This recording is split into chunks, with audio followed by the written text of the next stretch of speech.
बीड जिल्हा म्हटलं की सर्वत्र चित्र समोर येतं ते म्हणजे बीड जिल्ह्यातील ऊसतोड कामगारांचा जिल्हा म्हणून. मात्र ऊसतोड कामगारांच्या 4 मुलींनी आता थेट पोलीस भरतीमध्ये भरती झाल्यात आणि त्यांनी यश संपादन केलंय. मिकेज तालुक्यातल्या जीवाची वाडी या ठिकाणच्या चौरे कुटुंबियांच्या घरी आहे हनुमंत चौरे यांच्या 4 मुलींनी पोलीस भरतीमध्ये गेल्या आणि पोलीस दलामध्ये त्या भरती झाल्या. त्यांनी यश संपादन केलं. मात्र हे कुटुंब गेल्या 25 वर्षांपासून ऊस तोडत आहे. माझ्यासोबत हनुमंत चौरे आहेत. काय सांगाल, तुमची पहिली प्रतिक्रिया काय असेल? तुमच्या 4ही मुलींनी पोलीस भरतीमध्ये भरती झालेल्या आहेत आणि तुम्ही गेल्या अनेक वर्षांपासून ऊस तोडताय. काय पहिली तुमची प्रतिक्रिया आहे? आमची प्रतिक्रिया एकच होती सर, जे आपल्या राशीला आलं समजा हे ऊस तोडायचं ते या मुलीच्या राशीला मुलाच्या राशीला येऊ नाही, ह्यांनी ही पाळी येऊ नाही, ह्यांनी योग्य मार्ग मिळावा, योग्य शिक्षण मिळावा अशी अपेक्षा होती. जेवढी जशी जिद्द होती तसं त्यांचं काम बी झालं. मी जवळजवळ 25 वर्षापासून ऊसतोडीच काम करतोय, अजूनही करतोय. नांदेड जिल्ह्यात ऊस तोडला, इकडे तेरणा सहकार्याला तोडला. अशा परिस्थितीत त्यांनी बी सहकार्य केलं, त्यांनी बी अभ्यास केला, आम्ही बी काळजीने त्यांच्याकडे लक्ष दिलं. अशा परिस्थितीत त्यांनी समजा चांगलं त्यांनी यश संपादन केलं. माझ्यासोबत ज्या मुली भरती झाल्यात त्यांच्या आई सुद्धा आहेत. काय वाटतं, तुमच्या मुली आता भरती झाल्यात, आनंद वाटतोय? आम्ही लहान मुली असताना 12-12 दिवसाच्या घेऊन ऊस तोडलाय, महिन्याची घेऊन ऊस तोडलाय. आम्हाला वाटत की ही पाळी मुलीला येऊ नाही, त्यांचं जीवन त्यांनी सुखी जगावं, तेच आम्हाला पाया मिळावं. आता पण ऊस तोडताय तुम्ही? कधी आलात तुम्ही कारखान्यावर? 2 महिने झालं. कारखान्यावर आलात? 2-3 महिने झालं. आता पण तोल देतो, आणि बी तोडावंच लागन. आता मुलं किती आहेत? त्यांना पण नोकरीला लावायचंय? 2 मुलं आहेत, आणखीन 2 मुलाची आहे ना अपेक्षा. नक्कीच माझ्यासोबत ज्या मुली पोलीस दलामध्ये भरती झाल्या त्या सुद्धा आहेत. काय पहिली प्रतिक्रिया आहे तुमची? घरची बिकट परिस्थिती असताना आई वडील आजही ऊस तोडतायत, मात्र तुम्ही पोलीस दलामध्ये भरती झालात. कशा पद्धतीने अभ्यास केला काय, आणि आज भरती झाल्यानंतर काय वाटतं? सर्वात महत्वाचं म्हणजे त्यांनी आमच्यासाठी ऊसतोडीचं काम केलं. त्यांनी आम्हाला इतर सुखसुविधा खूप कमी दिल्या, जसं की कपडे, दुसरे सुखसुविधा खूप कमी दिल्या, पण शिक्षणासाठी ते आम्हाला कधीच कुठं कमी नाही पडले. इतर मुलांना ज्या सुखसुविधा होत्या त्याच्यापेक्षा आम्हाला भरपूर कमी पडल्या, पण शिक्षणात त्यांनी काही कमी नाही केलं आम्हाला. तुम्ही आता 4 बहिणी पोलीस दलामध्ये भरती झालात, पुढे कशा पद्धतीने काम करणार आणि या सगळ्या गोष्टींचं श्रेय कोणाला देणार? पुढे आम्ही प्रामाणिकपणे, कधी कुणाचं काही हे नाही, प्रामाणिकपणे कष्ट काम करणार. जिथे तिथं सगळं श्रेय आमचं आतापर्यंतच आई वडिलांनाच जातं. कुठल्या अधिकाऱ्यांना किंवा कोणाला तुम्ही डोळ्यासमोर ठेवून आजपर्यंत अभ्यास केला किंवा पुढे काम करणारा?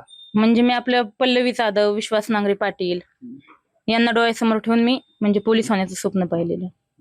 आता कशा पद्धतीचं काम करणार? आज तर पोलीस दलाबद्दल खूप निगेटिव्ह बाहेर चर्चा होतात, मात्र आता कुठल्या अधिकाऱ्यांच्या बाबतीत चांगल्या चर्चा होतात? कुठल्या अधिकाऱ्यांना समोर ठेवून किंवा लोकांसाठी चांगलं काम करणार? निगेटिव्ह चर्चा होते, पण प्रत्येक पोलीस अधिकारी हा तसा असतो असं नाहीये, आणि जी चर्चा होती ती खरी होती असं पण नसतं ना.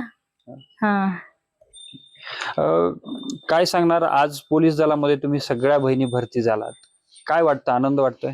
हो, आनंद वाटते. आणि माझे म्हणजे मी 27/10/2023 ला अकॅडमीत गेलते, त्यावेळेस मला काहीच येत नव्हतं, म्हणजे मी उघड होते, काहीच येत नव्हतं. मग तिथं गेल्यानंतरच मला समजायला लागलं. मग चांगली पोलीस भरतीची तयारी व्हायली. ह्या वर्षी शिक्षक पण चांगले आलते, आणि माझे सगळं म्हणजे मी अकॅडमीत जायच्या अगोदर माझ्या आई पप्पाला वाटत नव्हतं मी लागन म्हणून.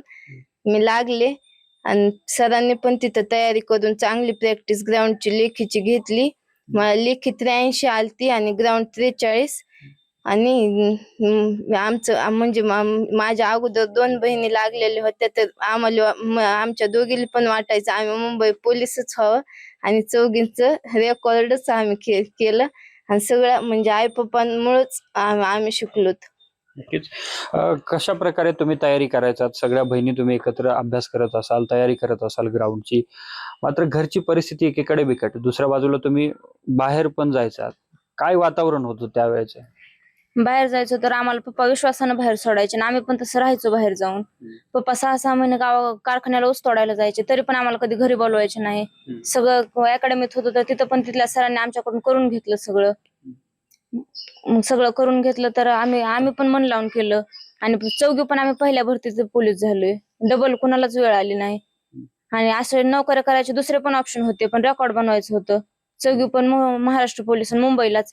आणि आम्हाला तिथं फॉर्म भरायच्या वेळेस पण सगळे म्हणायचे सगळे मुंबईलाच नको, मुंबई चांगली नाही, असं तसंच मुंबईबद्दल म्हणजे असं सांगायचं ड्युटीला वगैरे चांगलं नाही, पण आम्हाला मुंबईलाच पाहिजे होतं सगळे सोबत, म्हणून आम्ही मुंबईला लागलो सगळे.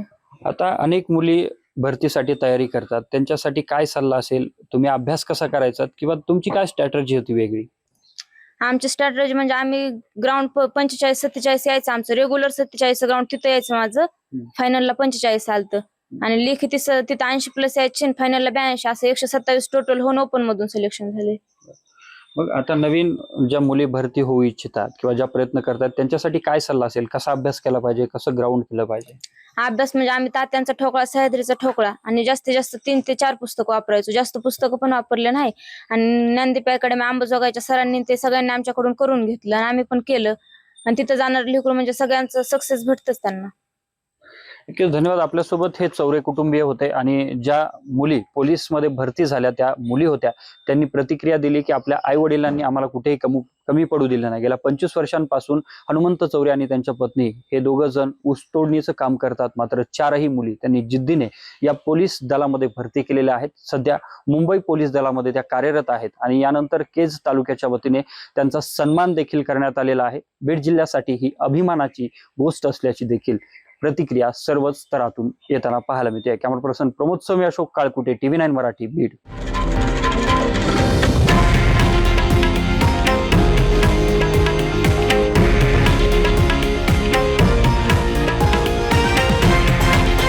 हे आहे देशातील नंबर 1 न्यूज नेटवर्क आणि आपण पाहत आहात TV9 मराठी, एकमेव.